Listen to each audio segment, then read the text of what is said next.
Okay, so for this problem, we want to find the derivative of this function g of x. And in doing so, we're going to use the right notation, and the notation should be g prime of x, which is also meaning to take the derivative of g of x, and that's the derivative of the function, which is polynomial, 5x cubed minus 10x squared minus 12x plus 3. So in taking our derivative, we're going to differentiate term by term, and that 5 that leaves the x cubed is going to be multiplied times the derivative of x cubed. We used a power rule, so that third power is going to come down out front as a coefficient, and then the power is going to drop down by 1. And then for the second term, that minus 10 is a multiplied constant. We carry it along.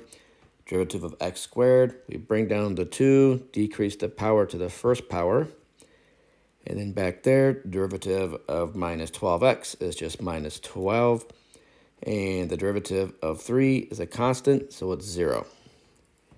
And then in multiplying this out, we end up with 15x squared minus 20 times x minus 12. And that is our derivative of the function g using our rules.